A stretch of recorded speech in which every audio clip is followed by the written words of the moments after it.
चिंगारी लगी क्रांति, छोड़ पढ़ाई उसने आजादी का दिन माठाया था। शेर भगत सिंह आया था, शेर भगत सिंह आया। मेहरा साहब, आपको बहुत बहुत बधाई कि आज आप बसवा टीम को ऐसे मुकाम पर लेकर के आए हैं। आज माता सावित्रीबाई फुले और देश की जो पहली महिला शिक्षिका हुई हैं और माता जो फातिमा शेख जी, आज उनका जयंती उत्सव आप शिक्षक दिवस के रूप में और शौर्य दिवस के रूप में आज मना रहे हो। और जो बसवा टीम है, आज आप यहाँ पर आप ऐसे मुकाम पर आपने ला के खड़ा कर दिया कि हर देश में, क्या मैं हरियाणा की बात क्या करूँ, पूरे देश में आज लोगों की ज़ुबान पर बसवा टीम का नाम है। तो आज सबसे पहले आपको बहुत बहुत बधाई, और आज थोड़ा उसके बारे में आप प्रकाश डालें, बताएँ कि क्या। धन्यवाद सर। सबसे पहले तो मैं गजब हरियाणा चैनल का धन्यवाद करना चाहता हूँ कि वो हमारे कार्यक्रमों को कवर करते हैं और देश की सभी जनता को, सभी बुद्धिजीवी साथियों से मैं निवेदन करना चाहूँगा कि माता सावित्रीबाई फुले जयंती अपने लेवल पे हर जगह मनाएं। और सभी को सबसे पहले माता सावित्रीबाई फुले जी, माता फातिमा शेख की जयंती की हार्दिक शुभकामनाएं। सर, ये कार्यक्रम हम हर साल लगाते हैं 3 जनवरी को, और ये एक टेस्ट के रूप में भी होता है, क्योंकि हम कार्यक्रम जो लगाते हैं पूरी सर्दियों के अंदर लगाते हैं। उससे हमें ये पता लग जाता है कि समाज में कितने लोग एक्टिव है और कौन अनएक्टिव है, क्योंकि जो यहाँ पे पहुँचेंगे वो सारे साथी एक्टिव लोग होंगे। सर्दियों में आजकल लोगों से रिजाई नहीं छूट रही, परंतु यहाँ साथी पहुँच रहे हैं। तो मैं धन्यवाद करना चाहता हूँ एक एक साथी का जो यहाँ पहुँच रहे हैं। और माता सावित्रीबाई फुले जी ने जो महिलाओं को जागृत करने के लिए, महिलाओं को शिक्षित करने के लिए कितनी कुर्बानी दी है, ये हर उस व्यक्ति को जानकारी है जो बहुजन मूवमेंट में काम करता है, परंतु आम लोगों को उसकी जानकारी नहीं है। आम लोगों तक जानकारी पहुंचाने के लिए हम इस तरीके के कार्यक्रम ऑर्गेनाइज कर रहे हैं सर। तो बसवा का कैसे शुरुआत हुई? बसवा के आपको कैसे विचार आया कि उसको हम बनाएं या करें? सर, हमने पहले हमारा एक संगठन था जो राष्ट्रीय स्तर पर हम लोग काम कर रहे थे, और वो संगठन राजनीति की भेंट चढ़ गया, जिसकी वजह से वो 4-5 भागों में बट गया। तो हम नहीं चाहते थे कि हम भी अलग से कोई भाग बनाएं। तो हम लोगों ने जो उस संगठन में हम लोग काम कर रहे थे, वहाँ के जो लोग थे, लोकल लोग थे कहते लगे, तो हम लोगों ने डिसाइड किया कि एक ही संगठन हम बनाएं बसवा के नाम से, जो बहुजन स्टूडेंट वेलफेयर एसोसिएशन के नाम से हम लोगों ने तैयार किया। उसके बाद हम लोगों ने बहुजन समाज वेलफेयर एसोसिएशन के नाम से एक संगठन तैयार करना पड़ा। जो साथी बहुजन स्टूडेंट वेलफेयर एसोसिएशन से, यानी कि जो स्टूडेंट थे वो एम्प्लॉइज बन गए या अपने कारोबार में चले गए, उन्होंने एजुकेशन छोड़ दी, तो उन लोगों के लिए एक बहुजन समाज वेलफेयर एसोसिएशन का निर्माण किया सर। और ये संगठन युवाओं को मोटिवेट करने के लिए, गांव-गांव लाइब्रेरी खोलने के लिए, युवाओं को मोटिवेट करने के लिए ये संगठन का निर्माण किया गया। अभी तक बसवा टीम, ये नहीं कहूँगा कि ये बसवा टीम नहीं खोली है, परंतु बसवा टीम के मार्फत मार्गदर्शन में 50 पुस्तकालय खुल चुके हैं और 150 के आसपास लोग नौकरी भी लग चुके हैं। तो वो 50 पुस्तकालय जो आपने गांव में खोले हैं, तो उसमें वो किस तरीके से आपने खोले हैं? उसमें आपको कैसे उनकी बिल्डिंग वगैरह या जो वहाँ पर स्थान आपको कैसे उपलब्ध हुआ?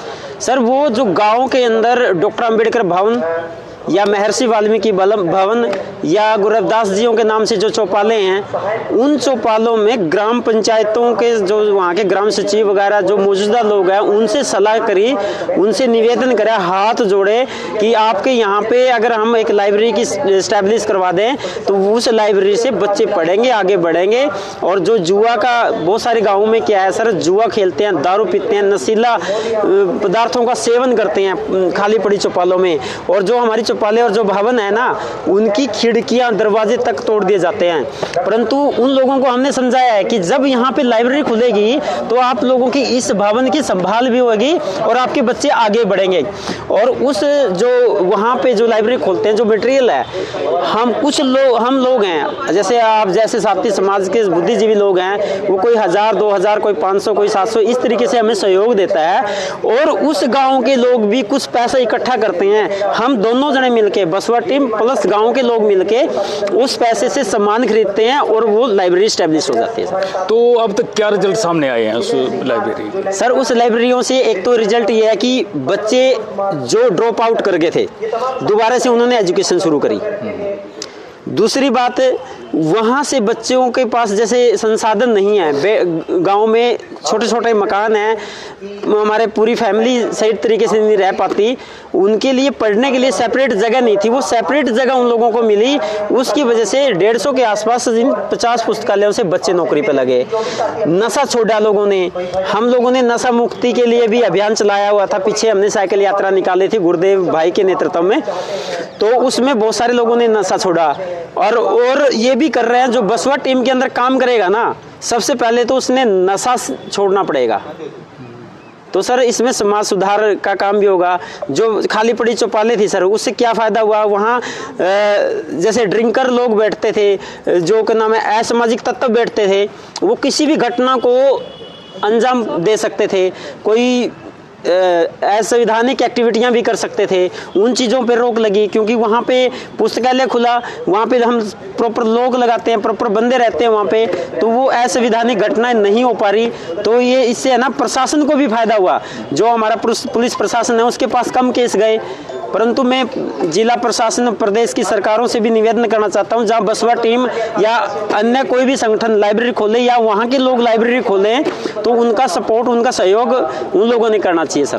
तो अभी तक आप जो कितने कार्यक्रम कर चुके हैं और कितना आपको ये सहयोग जो आपको होता है, जो आप कार्यक्रम करते हैं, काफ़ी कार्यक्रम पे खर्चा आता है, तो आप कैसे मैनेज करते हो?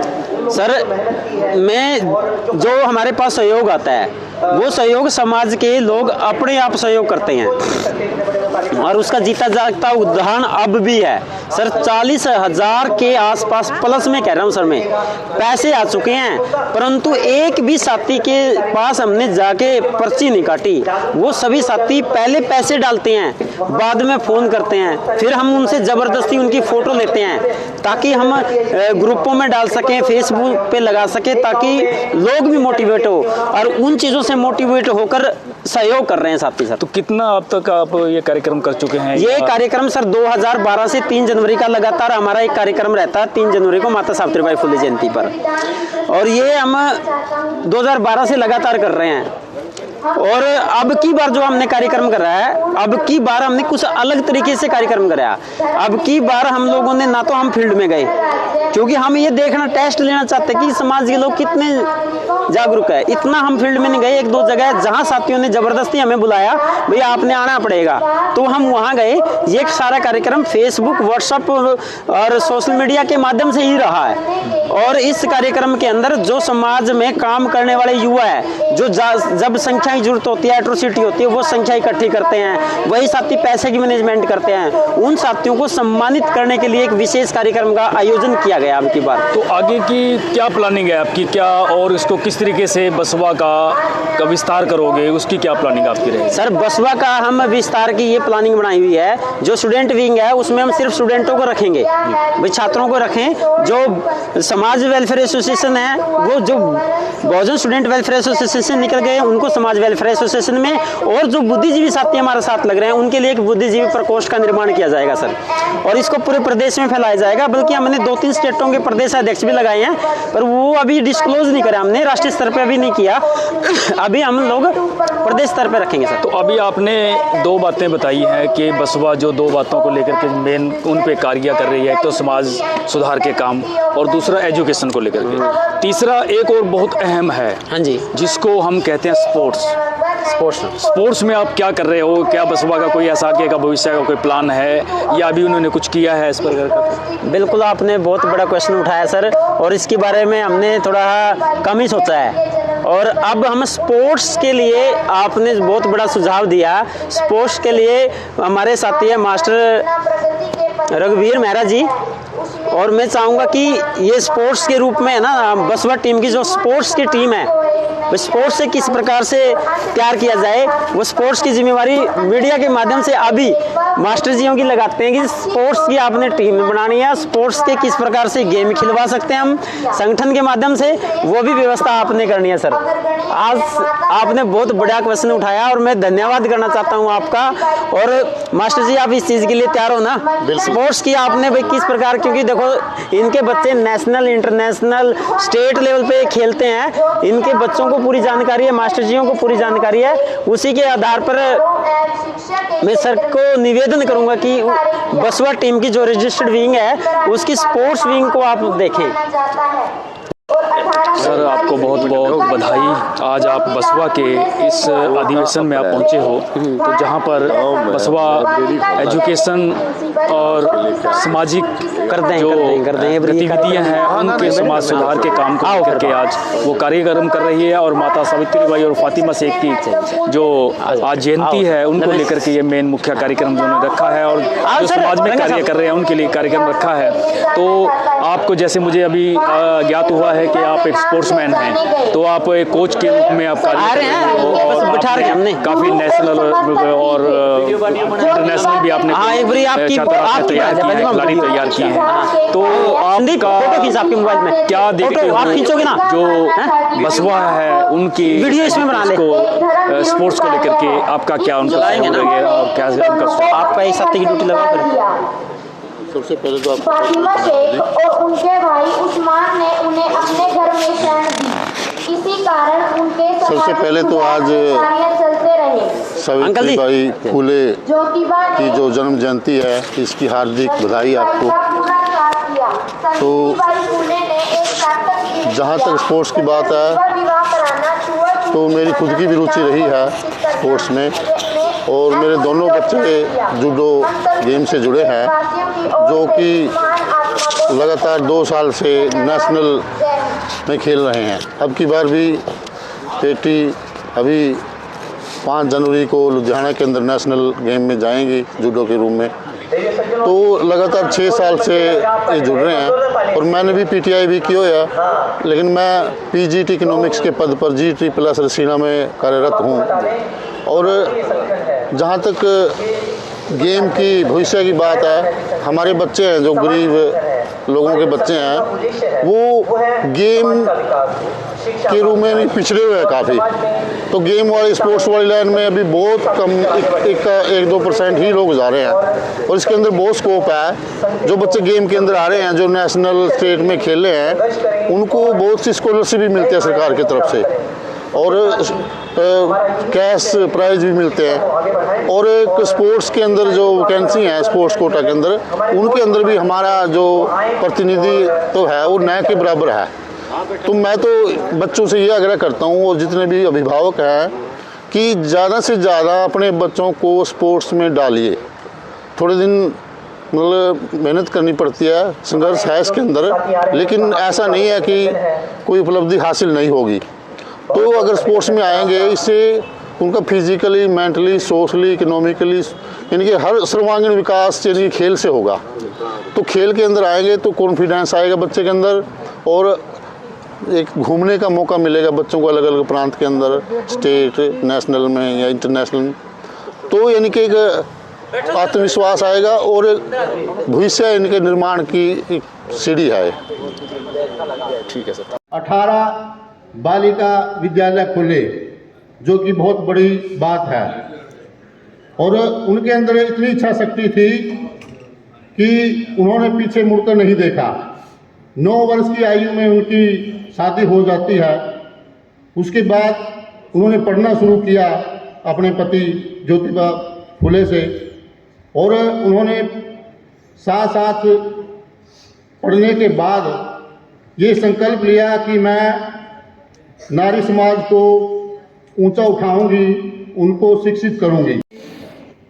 हमारे मुख्य मेहमान, मुख्य अतिथि doctor Nirmal Chaudhary, chairperson university school of management, राज्य अध्यापक संघ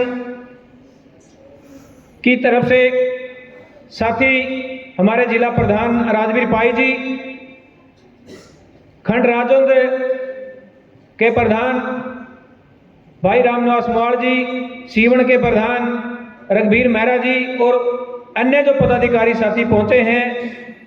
आज का जो कार्यक्रम है, सही माने तो जैसा कि बसवा टीम के द्वारा जो कार्यक्रम है, शिक्षक दिवस, शौर्य दिवस और वार्षिक अधिवेशन जो यहाँ बुलाया है, तो इसमें एक अध्यापकों का मान सम्मान इन्होंने किया है। तो हम सभी शिक्षक साथी, अध्यापक समाज की तरफ से उनका बहुत बहुत धन्यवाद भी करते हैं, आभार प्रकट करते हैं। कॉलेज है जो वहाँ पे सेंटर बनाया गया है, वो भी उसमें 80% से ज़्यादा सहयोग डॉक्टर कपूर सिंह जियों का और उनके साथियों का रहा है। तो साथियों, समाज में बहुत सारा सहयोग डॉक्टर साहब का रहा है। उनके साथ में पहुँचे डॉक्टर श्यामलाल जी। साथियों, डॉक्टर श्यामलाल जी गुड़गांव से हैं, जिनका अपना हॉस्पिटल है और प्रमुख समाज सेवी है। साथियों, कोई भी अगर समाज का साथी जो मुस्लिम मूवमेंट में काम करता है, अगर उसको कोई ऐसी दिक्कत हो जाती है, फ्री ऑफ कॉस्ट सेवाएं करी हैं डॉक्टर साहब ने, और कुछ साथियों को मैं भी जानता हूं जिनकी सेवाएं डॉक्टर श्यामलाल जी ने फ्री ऑफ कॉस्ट की हैं। और समाज में जितना भी योगदान रहता है, सबसे ज़्यादा अगर उस साइड योगदान रहता है तो डॉक्टर श्यामलाल जी का रहता है, चाहे कोई भी सामाजिक एक्टिविटी हो, सामाजिक कार्यक्रम हो। उनके साथ में पहुंची मुख्य वक्ता डॉक्टर निर्मला चौधरी जी, जो कि चेयरपर्सन है MBA डिपार्टमेंट की कुरुक्षेत्र विश्वविद्यालय की। साथियों, हमारा जो मार्गदर्शन करती रही है यूनिवर्सिटी के अंदर, मैं लंबे समय से मैम से जुड़ा हूँ। कई बार ये होता है कि मैम स्टूडेंटों को नहीं जानते, पर हमें तो पता होता है कि, क्योंकि मैं भी उसी डिपार्टमेंट का स्टूडेंट रहा हूँ, कॉमर्स डिपार्टमेंट का। मैं शुरू से मैम के टच में रहा हूँ।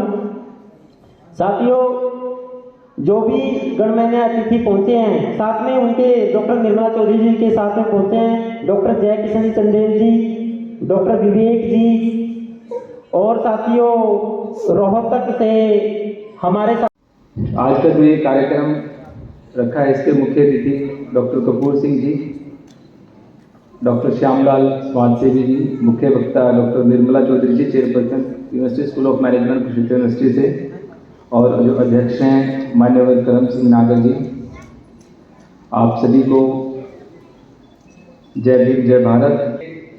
प्रोग्राम के बहुत बड़ा नंबर है कि इतने सारे बच्चों को रोज़गार मिला है, क्योंकि रोज़गार मिलना अपने आप में बहुत बड़ी बात है, बहुत बड़ा स्ट्रगल है आज के टाइम में। और एकेडमिक्स में जो आप लोग मेहनत कर रहे हैं, डेफिनेटली वो आने वाले टाइम में रंग लाएगा। और नशे के खिलाफ जो आपने मुहिम छेड़ी है, अभी आपने बताया कि 365 किलोमीटर 82 स्कूलों को आपने कवर किया। हमारी उम्मीद है कि आप इसको, जैसे अभी हरियाणा आप लेके चल रहे हैं, पूरे देश में जो है आप इस मुहिम को आगे लेके चलें।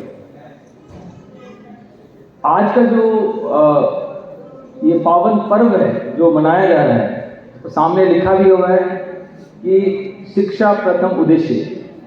शिक्षा प्रथम उद्देश्य क्यों बनाए? क्योंकि आज जो है 3 जनवरी को भारत की प्रथम महिला शिक्षिका क्रांति ज्योति सावित्रीबाई फुले जी का जन्मदिन है, और उन्हीं के जन्मदिन के साथ साथ क्रांति ज्योति फातिमा शेख जी का जन्मदिन जो आने वाला है इसी महीने में, तो साथ साथ मनाया जा रहा है। 9 तारीख को माता फातिमा शेख जी का भी जन्म दिवस है।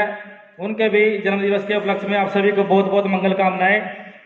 और बहुजन स्टूडेंट वेलफेयर एसोसिएशन के द्वारा जो यह कार्यक्रम रखा गया है, ये बहुत ही बधाई के पात्र हैं, क्योंकि शिक्षा ही वह द्वार है जहां से हमारी तरक्की का रास्ता खुलता है। तो हमें अपनी बेटियों को पढ़ाना चाहिए, अपने बच्चों को पढ़ाना चाहिए। मेरी मातृशक्ति बैठी है।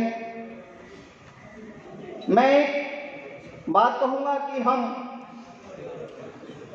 भूखे रह जाएंगे परंतु अपने बच्चों को पढ़ाएंगे, चाहे हमें कितना ही अपना पेट काटना पड़े, परंतु शिक्षा से समझौता नहीं करना। बाबा साहब को ले लीजिए, सिर्फ शिक्षा के दम के ऊपर ही उन्होंने कितना बदलाव कर दिया। तो हमें आज सोचने की जरूरत है, चिंतन करने की जरूरत है। तो मैं ज्यादा समय न लेते हुए आज नारी शक्ति के ऊपर, बेटियों के ऊपर 2 पंक्तियों के माध्यम से इन महान मूर्तियों को अपनी वाणी, अपनी रचना, अपनी तो नहीं कहूंगा मैं, ये रचना समर्पित करता हूं। खुद बोझ नहीं है, बोझ उठाती हैं बेटियां। खुद बोझ नहीं है, बोझ उठाती हैं बेटियां। दुख झेल के भी सबको हंसाती हैं बेटियां। खुद बोझ नहीं, बोझ उठाती हैं बेटियां। दुख झेल के भी सबको हंसाती हैं बेटियां। बेटे करेंगे मुक्ति, बेटे करेंगे मुक्ति, अब ये सोच बदल दो। बेटे करेंगे मुक्ति, अब ये सोच बदल दो। कांधा भी अर्थियों को लगाती है बेटियां। कांधा भी अर्थियों को लगाती है बेटियां।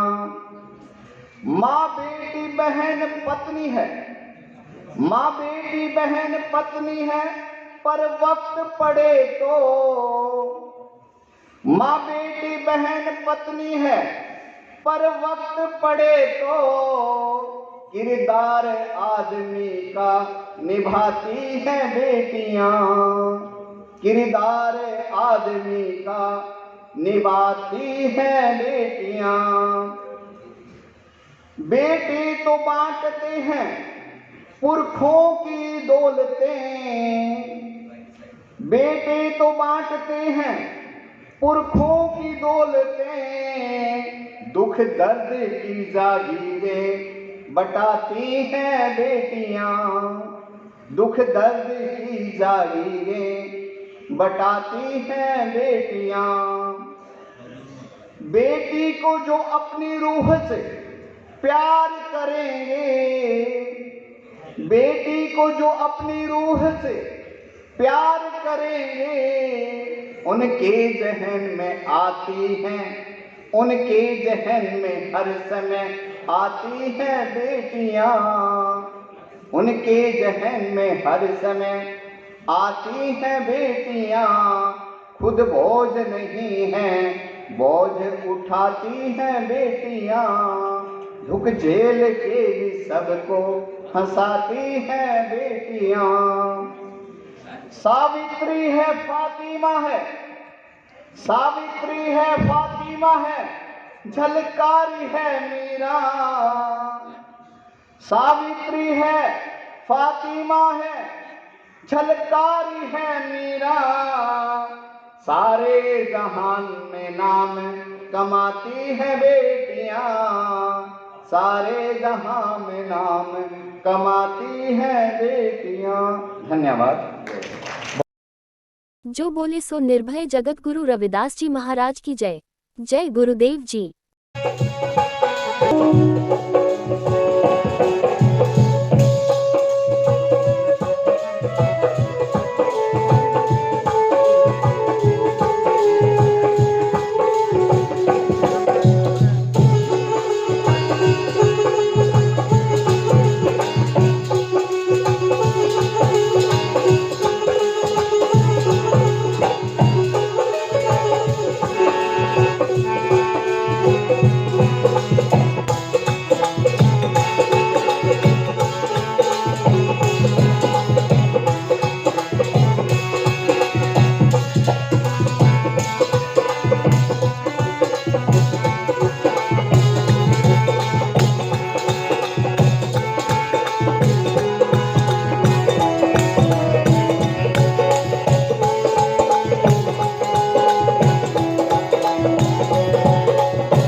करवाई गई उनको, तो उन्होंने भी उनको प्रशंसा पत्र दिया।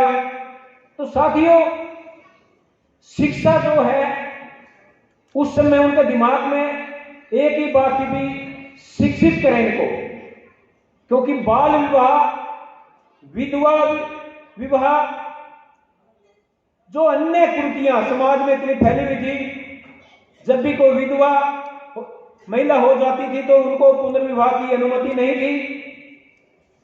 छोटी उम्र में लड़कियों की शादी कर दी जाती थी। बाद में जब उनके किसी कारणवश उनके पति की मृत्यु हो जाती थी तो जबरदस्ती महिला को उनके पति के साथ जलाया जाता था, उसको सती प्रथा बोलते। तो इन सभी सामाजिक कुरीतियों का माता सावित्रीबाई फुले ने, ज्योतिबा फुले ने डटकर विरोध किया और उन्होंने विधवाओं को स्पेशल एक आश्रम उन्होंने बनाया।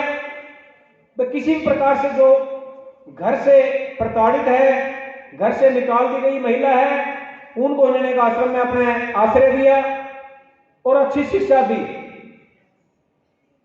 तो साथियों, आज भी हम ये बता रहे हैं, जितने भी साथी बैठे हैं, जितने मुख्य अतिथिगण हैं, आज भी अपना अपना कोई इतिहास अगर बताने लग जाए तो पहले क्या थे, किन विषम परिस्थिति में हमने पढ़ाई की, तो सभी जानते हैं।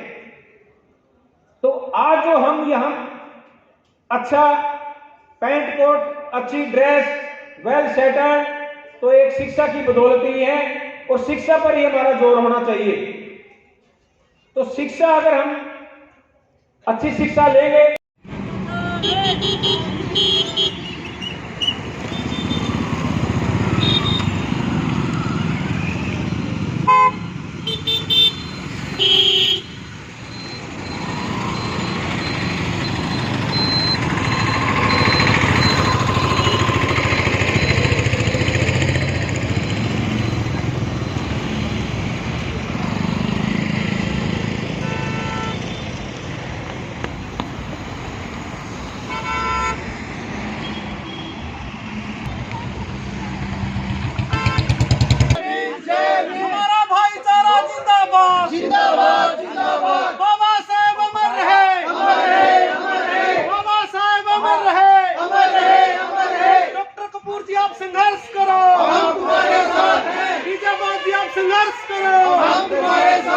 राष्ट्रपिता ज्योतिराव फुले अमर रहे, माता सावित्रीबाई फुले अमर रहे, बाबा साहब तेरी सोच पे, बाबा साहब तेरी सोच पे, जय भीम, जय भीम, जय भीम,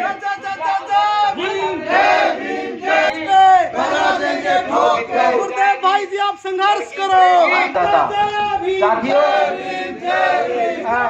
संघर्ष करो। आ गए हैं, हम लोगों के ऊपर बहुत सारी ऐसी चीजें सौंपी गई हैं। अगर कोई साथी इनके ऊपर बात करना चाहे, आप हमारा नंबर ले सकते हैं। आप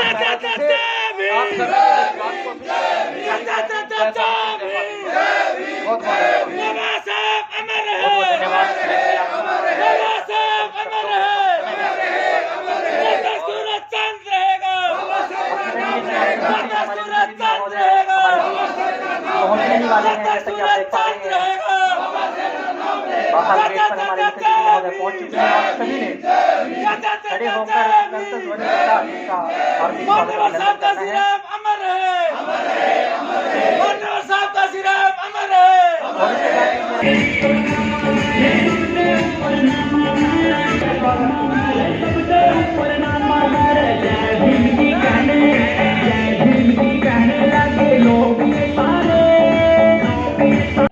से ज्यादा सहयोग डॉक्टर कपूर सिंह जी होगा और उनके साथी।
एजुकेशन है।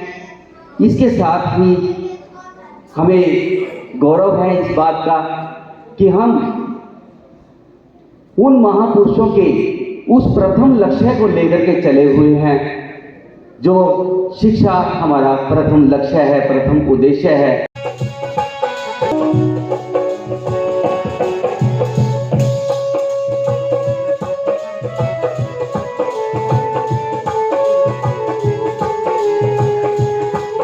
सम्मान किया।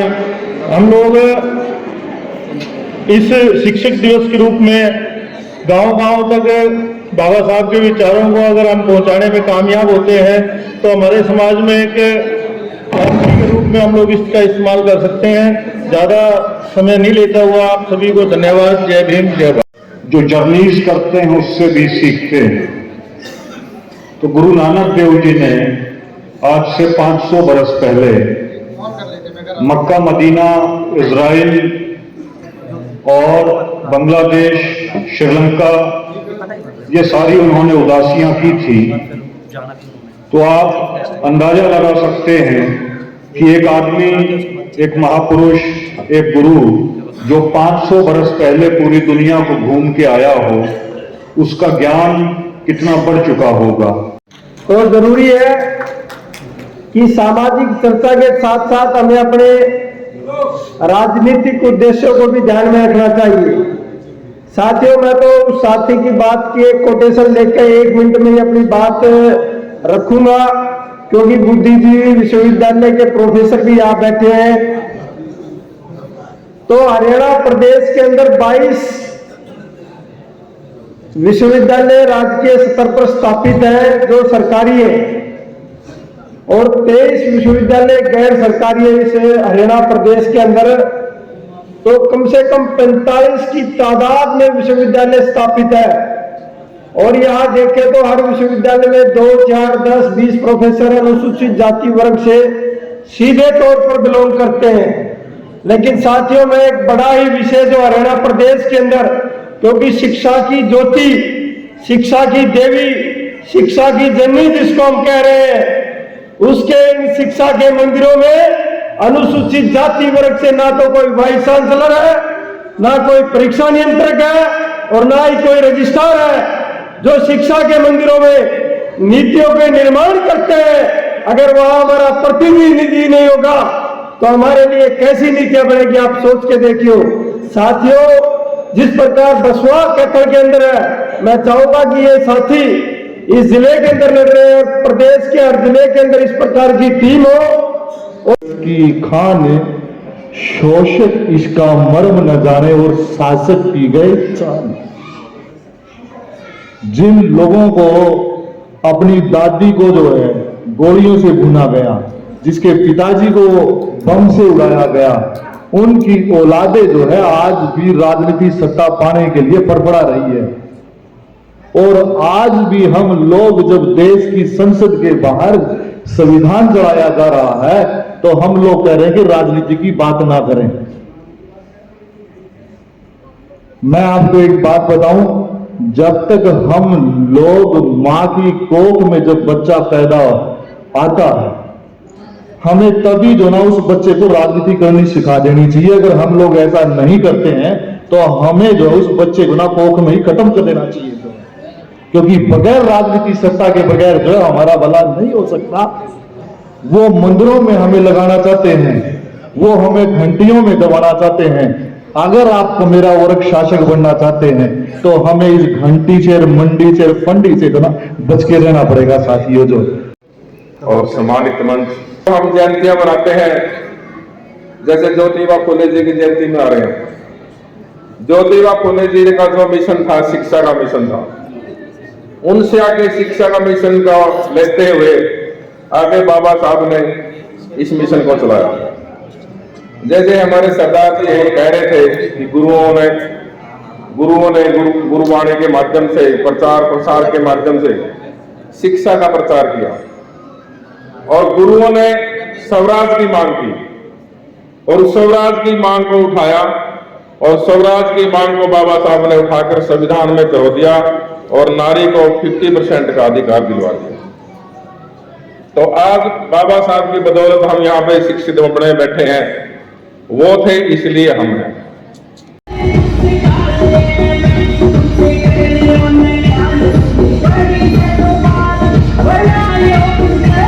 स्मार्ट है सारी तरह से, पैसे से, ज्ञान से, और एक बड़ा दिल रखते हैं जो महात्मा बुद्ध का करुणा का जो दिल है, वो करुणा जिस आदमी में होती है शायद वही सबकी सेवा करता है।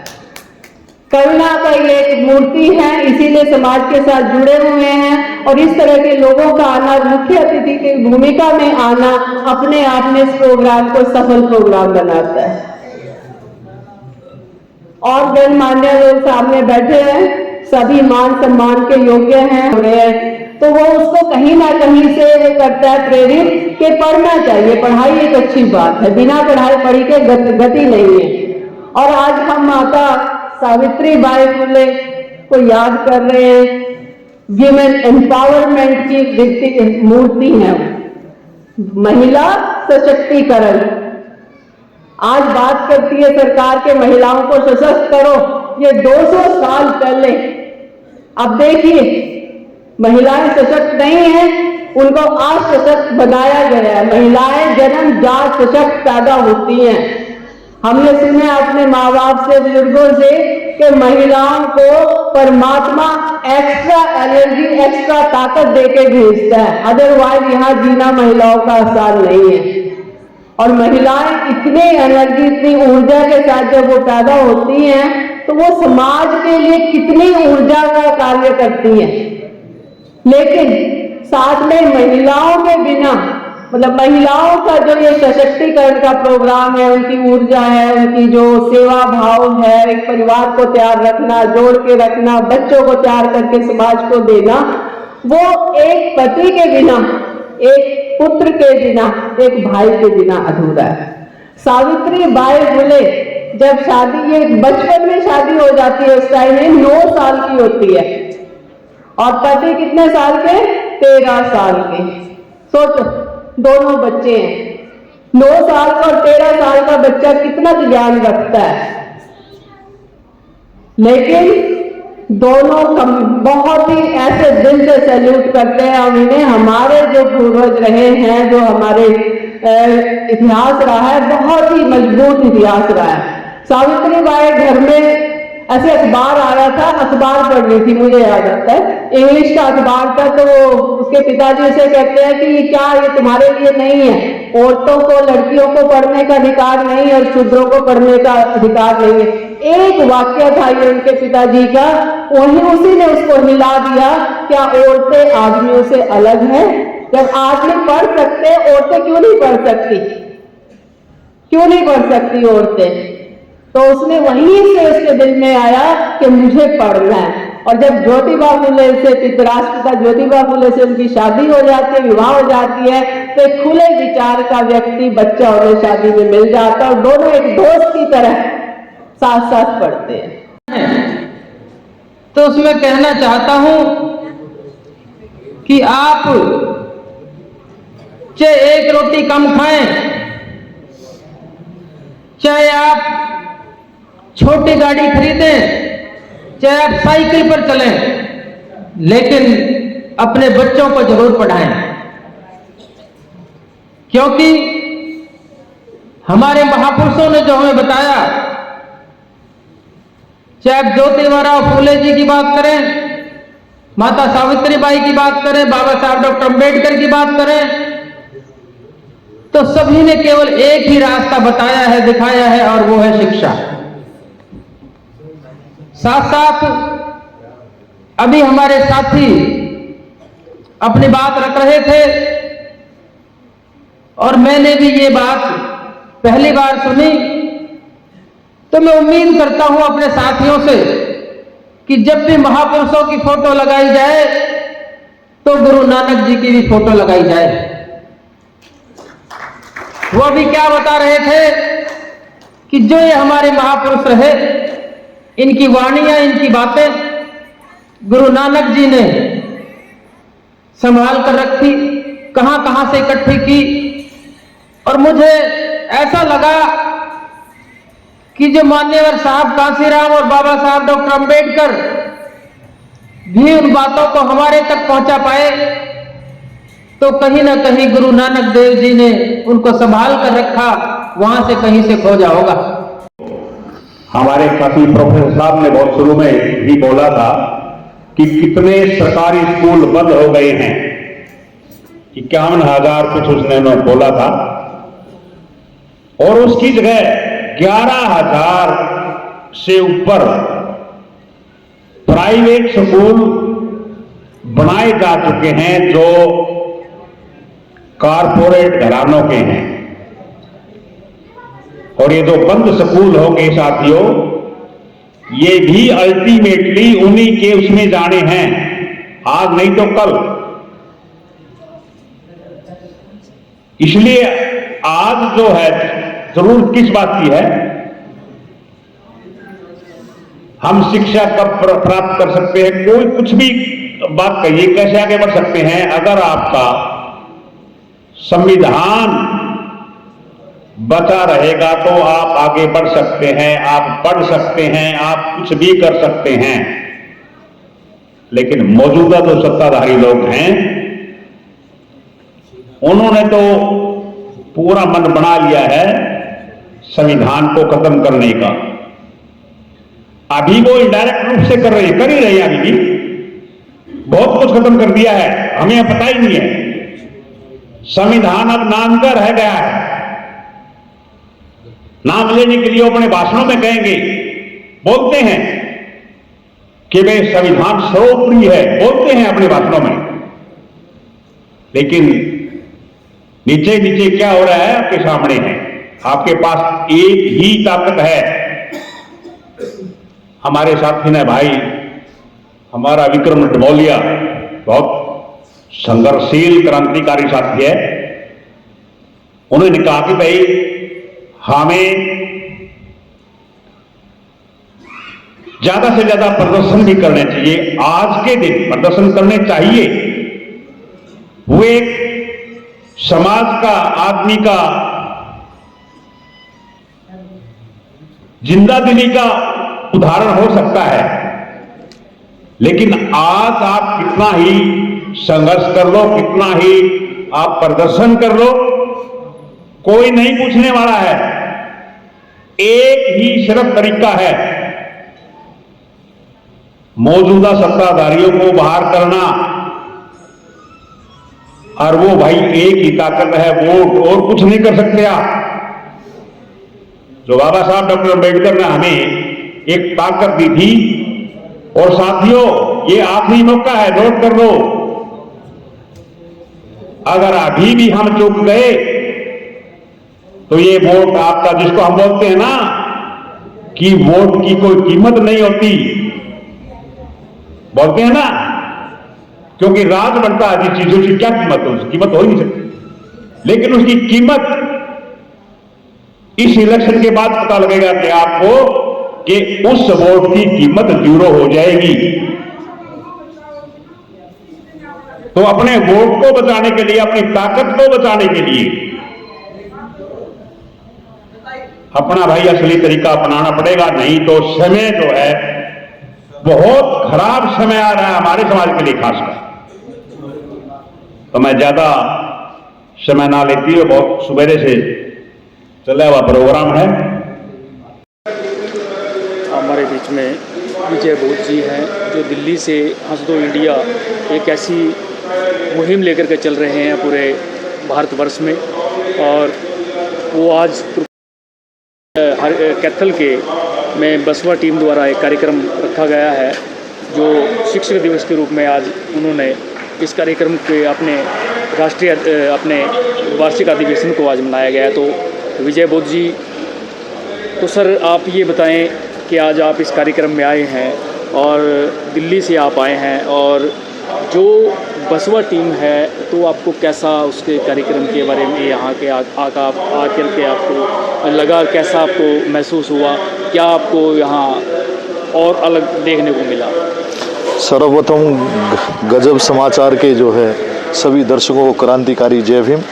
और मेरा सभी साथियों से निवेदन है कि एक तो इस वीडियो को ज़्यादा से ज़्यादा शेयर करें और गजब समाचार को लाइक करें, सब्सक्राइब करें, ताकि आप तक जो है भाई करनैल सिंह की जो आवाज़ है, करनैल सिंह की जो मुहिम है वो आगे पहुंच सके। जो साथियों, बात आज माता सावित्री बाई फुले का जन्मदिन है, 3 जनवरी है, और 3 जनवरी के दिन जो है माता सावित्री बाई फुले के नाम से पूरे देश में जो है उनकी जयंती मनाई जाती है। आज मेरे पास भी जो है कम से कम 20-25 प्रोग्राम थे, लेकिन हरियाणा पृष्ठभूमि में जो है मातृशक्ति को, शिक्षा का जो ना आज भी कहीं ना कहीं अभाव देखा जाता है। माता सावित्री बाई फुले के जो पद चिन्ह जो है, जो बसवा जो कार्य कर रहा है पूरे देश में जो है, वो बड़ा अनुकरणीय काम है। और बसवा के साथ साथ जो है हम लोग भी जो है हंसदो इंडिया जो हमारा मूल संगठन है, जो बाबा साहब के आंदोलन को डॉक्टर अंबेडकर नेशनल मेमोरियल को लेके चला था, आज वो भी जो है वो कंधे से कंधा मिला के जो है बसवा के साथ काम कर रहा है। और उसका मुख्य उद्देश्य ये है कि हरियाणा में जो है जिस बड़े पैमाने पर नशा जो पांव पसार रहा है, उसकी रोकथाम और महिलाओं में जागृति अभियान लेके आना जो है वो बहुत ज़रूरी हो गया है। और रही दूसरी बात कि भी हम लोग बसवा आने वाले समय में, बसवा हो चाहे हंसदो इंडिया हो, डॉक्टर अंबेडकर मिशनरी विद्यार्थी एसोसिएशन AMVA हो, ये सारे जो एक परिवार के सदस्य हैं। और आप जब देखेंगे कि जहाँ भी बहुजन हिताय बहुजन सुखाय की बात होती है तो सभी लोग जो है वो एक माला में जो है ना पिरोया आते हैं, और वो जो है बाबा साहब के अपने महापुरुषों की मुहिम को जो ना आंदोलन को मजबूत करने का काम करते हैं। तो सर, आप आज जो स्थिति है आने वाले जो अभी कुछ साल में बहुजन समाज की जो दशा है वो किस प्रकार की, किस रूप में आप देखते हैं? देखिए, मान्यवर साहब कांसीराम ने कहा था सरकार बने या ना बने, लेकिन सामाजिक परिवर्तन का जो रास्ता जो है वो कभी नहीं रुकना चाहिए। जो और पहले की अपेक्षा जो है आज के पृष्ठभूमि में जो है सामाजिक परिवर्तन की जो राह है वो बहुत कठिन और जो है ना वो बहुत लंबी हो गई है। और उस पर लोग जो आने वाली पीढ़ी जो है ना बड़े पैमाने पर अनुसरण कर रही है, और कहीं ना कहीं जो है जो विरोधी जो ताकतें हैं उनका पुरजोर विरोध कर रही हैं, लेकिन वो आज जो ना एक्सेप्शन नजर आ रही है।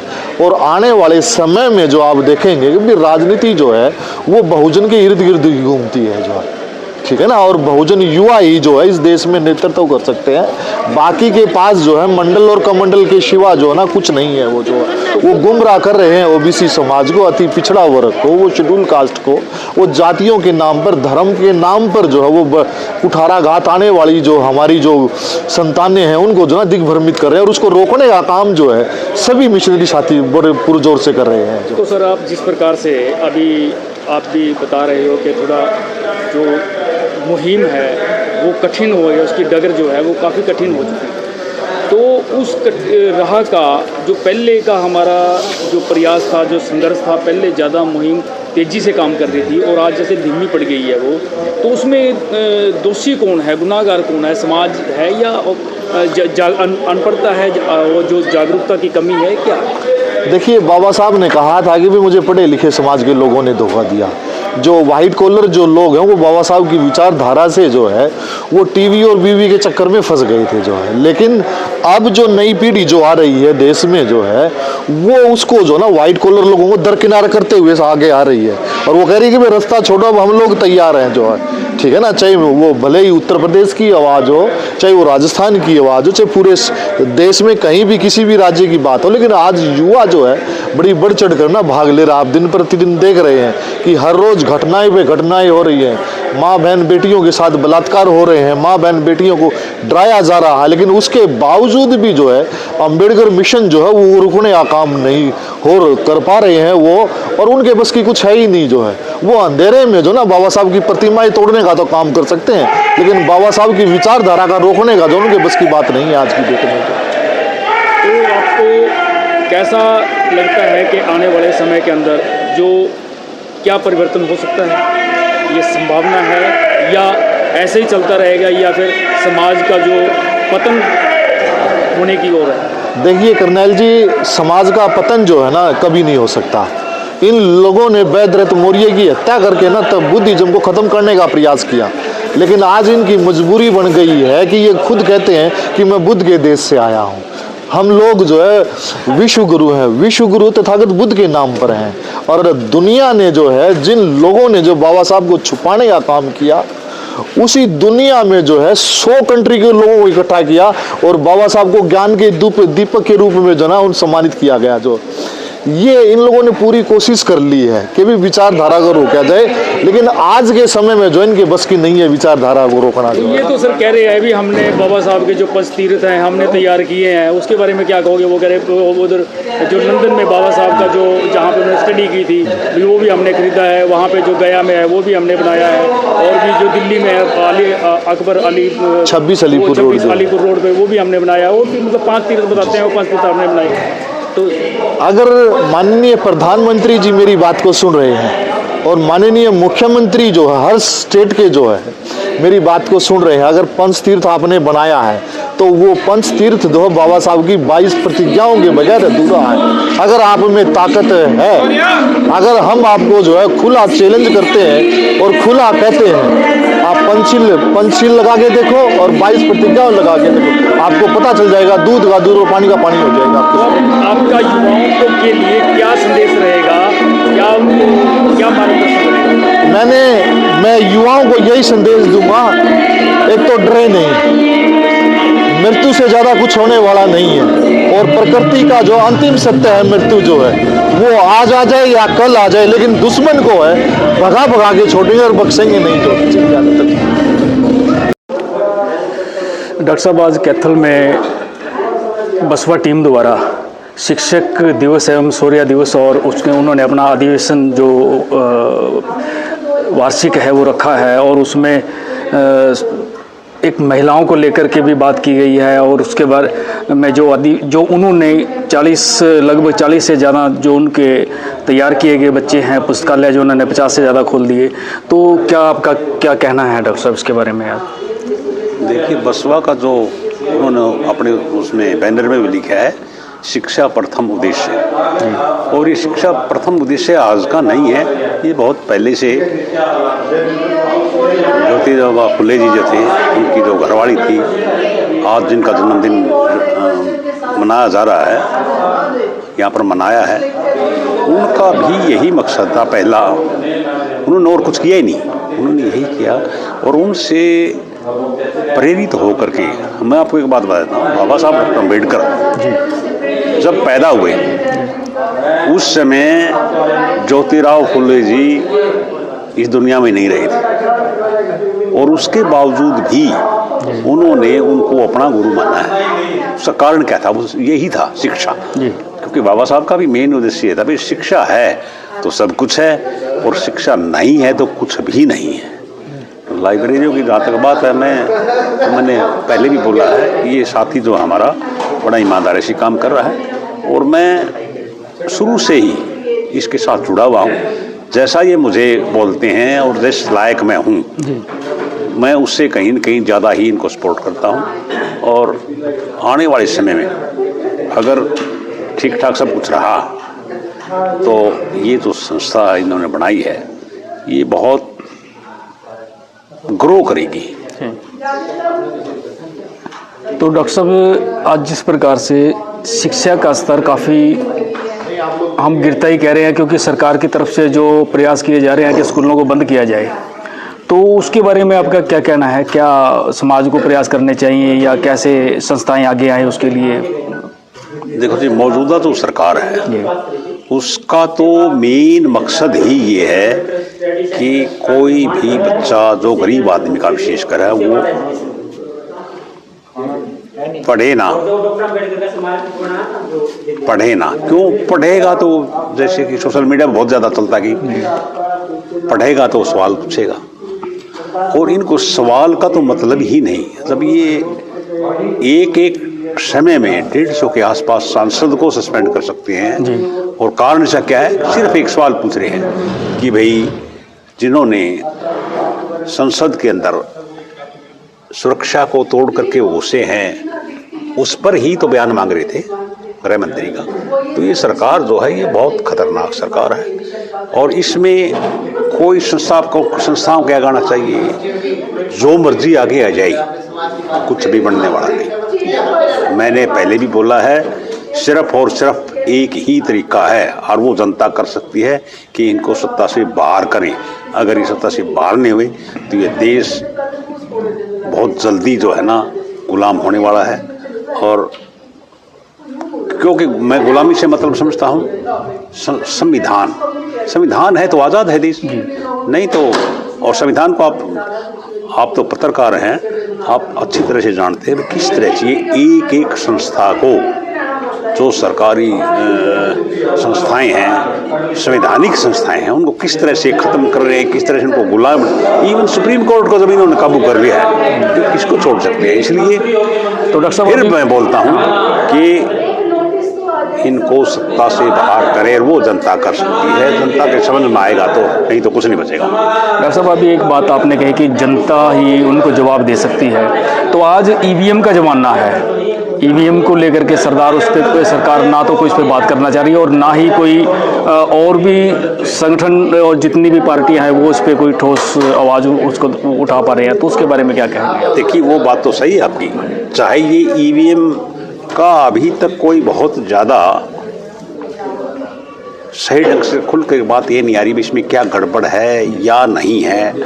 ये अपने अपने सबके अंदाजे हैं। गड़बड़ हो सकती है, मैं ये नहीं कहता गड़बड़ नहीं होगी, गड़बड़ हो सकती है, लेकिन फिर भी मैं ये कहूँगा अगर जनता चाहती है, जनता सड़कों पर आ जाए तो इससे ईवीएम नहीं जाए, जो मर्जी कर ले, इनके जूते मारेंगे जनता, तब जाकर बात करेंगे। सर जनता को तो गुमराह किया हुआ है सामने, क्योंकि मीडिया उनका है। अब जनता का तो उन्होंने हर रोज नए नए कुछ न कुछ ऐसे नंबर उनके सामने करके कि वो मीडिया जनता तो उसमें उलझ रही है। देखो जी, ये जो अच्छे पत्रकार हैं वैसे तो, और वो भी सोशल मीडिया के, उसमें तो बहुत कम लोग बचे हुए हैं जो पत्रकारिता तो ख़त्म हो चुकी है लगभग। उनका काम है सोशल मीडिया के माध्यम से, आम जनता का भी काम है जो इसको देखते हैं, विपक्ष के लोग हैं उनको भी इकट्ठे होकर के सिर्फ और सिर्फ इनकी जो ये गुमराह कर रहे हैं ना, इस बात को ही बताना है। बाकी मैं पहले भी कह चुका हूं, कुछ नहीं होने वाला है।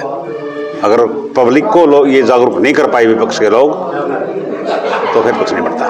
तो डॉक्टर साहब एक लास्ट सवाल मैं आपसे करूंगा कि आप भी राजनीति में काफ़ी समय से सक्रिय रूप से काम कर रहे हो, तो अब भी आप शाहबाद में सक्रिय हैं और आपका शाहबाद की जनता में अगर आपको मौका देती है तो आपका क्या उनके लिए एक एजेंडा रहेगा, उनके हितों के लिए वो बताएंगे कि जनता को पता लगे? जब से पहले का तो मैं नहीं ज़्यादा जानता, जब से ये कॉन्स्टिट्यूंसी रिजर्व हुई है जी, इसमें 3 एमएलए बने हैं और तीनों एमएलए से वहाँ की जो जनता है वो इतनी नाखुश है कि उन्होंने कुछ किया ही नहीं, कुछ भी नहीं किया।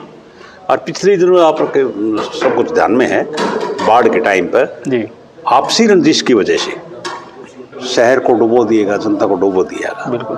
तो सबसे पहले तो मैंने तो एक दिन प्रेस कॉन्फ्रेंस करके भी बोला था भाई, सबसे पहले तो मेरा इस शाहबाद में जो 15 साल से कम कोई काम नहीं हुआ है, चाहे वो सड़कों का है, चाहे एजुकेशन का है, चाहे बिजली पानी का है, या कोई बाढ़ की जो समस्या है, भाई मेरा तो मेरी अपनी टीम है, एक मेरे साथियों की रिटायर्ड चीफ इंजीनियर तक का मेरे साथ, उनसे एक स्टडी करवा करके, और मैं तो पहले ही दिन से उस पर काम कर दूंगा भाई इस शहर से ये इस तरह की जो दिखते हैं कैसे ख़त्म हो, और 1 साल के अंदर अंदर मैं अपना काम शुरू करने की वो करूँगा। 1 साल तो लगेगा उसको स्टडी करने में, क्या करना हमने, एक दिन में नहीं होगा कि जाते मैं बैठे हो गया बना दिया मेरे को और मैं कर दूँगा, नहीं, 1 साल मुझे ज़रूर लगेगा मेरे साथियों के साथ उसको स्टडी करने में, फिर काम अगले 1 साल के बाद जो है ना फिर हम उस पर काम शुरू करते हैं। तो चुनाव भी नज़दीक हैं, चंद महीने ही बचे हैं चुनाव के लिए, सरकार का कभी भी, अब नया साल लग चुका है तो कभी भी इसकी घोषणा करवा भी सकती है, तो आपकी क्या तैयारी है उसको लेकर के शाहबाद की? देखिए मैं वैसे तो शाहबाद में जितने भी अपने आप को टिकटरार्थी समझते हैं, देखो हर जगह होते हैं टिकटरार्थी, ये नहीं है मैं ही अकेला हूँ, और भी है। मैंने यहाँ पर सबसे बाद में काम शुरू किया है, और मुझे मेरे ख्याल में 1 साल के आसपास हुआ है, 1 सवा साल। और उसमें आज अगर शाहबाद में आप कहीं भी बात करके देख लेना, शाहबाद की जनता बोलती है कि भाई उस जैसा ही आदमी होना चाहिए। और वो तो ये भी कहते टिकट लेके आया। मैं अभी बल्कि इस बात की गारंटी नहीं लेता, क्योंकि टिकट तो पार्टी ने देनी है, पता नहीं क्या समझ में आएगी। फिर भी पब्लिक की अगर सुनते हैं, जैसे पार्टियां कहते हैं हम सर्वे करवाएंगे, हम वो करेंगे, तो टिकट अपने को मिलेगी। और आप इलेक्शन जीतने का तो कुछ करें, जितना हम काम करते हैं लोगों ने देख लिया। मेरे को 6 महीने में इतने लोग, चाहे वो बल्कि शहर के जो मेन अच्छे कहते कवाते लोग हैं ना, वो सब अपने उसमें हैं, पक्ष में हैं, अपनी बात करते हैं। तो आने वाला समय उम्मीद है कि अच्छा रहेगा, हमारे लिए भी अच्छा रहेगा, और भाई हमारे लिए अच्छा रहेगा तो शाहबाद के लिए भी अच्छा रहेगा। ठीक है सर।